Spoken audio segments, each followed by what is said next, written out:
Hello everyone. তো আজ হচ্ছে আমাদের হসপিটালে যাবতীয় যা কিছু কাজ ছিল সব কিছু কমপ্লিট হয়ে গিয়েছে।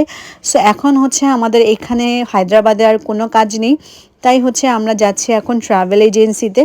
যেহেতু আমাদের এখানে তেমন কোনো কাজ নেই, শুধু শুধু তাহলে এখানে থেকে আসলে কোনো লাভ নেই, তাই হচ্ছে আমরা বাংলাদেশে অ্যাজ সুন অ্যাজ পসিবল যাওয়ার জন্য চেষ্টা করছি।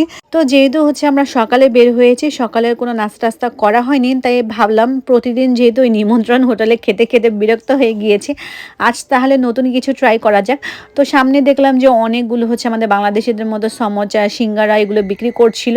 তো এখানে দেখলাম অনিয়ন ফ্রাইসও আছে। আমার কাছে অনিয়ন ফ্রাইস স্পেশালি অনেক বেশি পছন্দ, তাই হচ্ছে আমি যখনই দেখেছিলাম এখানে অনিয়ন ফ্রাইস আছে, তাই নিজের জন্য হচ্ছে একটা প্লেট অর্ডার করে ফেললাম। তো এখানে মোটামুটি অনিয়ন ফ্রাইসটা কিন্তু অনেক বেশি ইয়ামি, সাথে হচ্ছে বড় একটা কাঁচামরিচও দিয়েছে, অনেকগুলো হচ্ছে সস দিয়েছে। তো মোটামুটি ফ্রাইসটা মোটামুটি অ্যাভারেজ ছিল, কারণ হচ্ছে একটু ক্রিস্পিনেসটা কমে গিয়েছিল। সাথে হচ্ছে বড় একটা সিঙ্গারা অর্ডার করেছিলাম। এটা হচ্ছে নর্মালি হচ্ছে আমাদের বাংলাদেশে যে সিঙ্গারার সাইজটা থাকে তার থেকে একটু বড়, বাট যদি আমি টেস্টের কথা বলি তাহলে আমাদের বাংলাদেশের সিঙ্গারাই সব থেকে বেস্ট। নিজের দেশের সিঙ্গারা বলে কথা। নিজের দেশ আসলে যেমনই হোক, খারাপ হোক ভালো হোক যেমনই হোক, নিজের দেশ আসলে নিজের দেশ।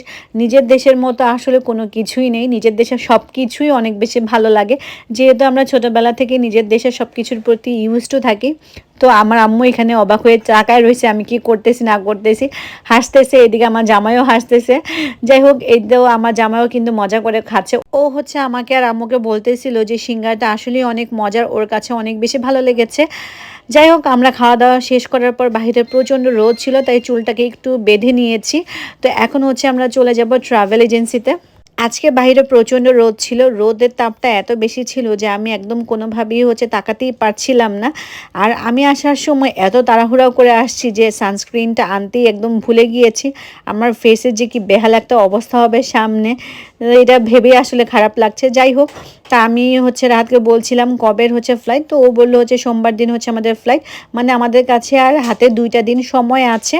সো এই 2টা দিন অবশ্য আমরা ঘোরাফেরার কাজে লাগাতে পারবো, যেহেতু আমরা তেমন একটা কোথাও ঘোরাফেরা হয়নি।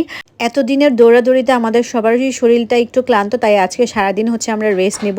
তো এই তো ছিল আমার আজকের ব্লগ। নেক্সট ব্লগ আবার দেখা হবে তোমাদের সাথে। টিল দেন আল্লাহ হাফেজ।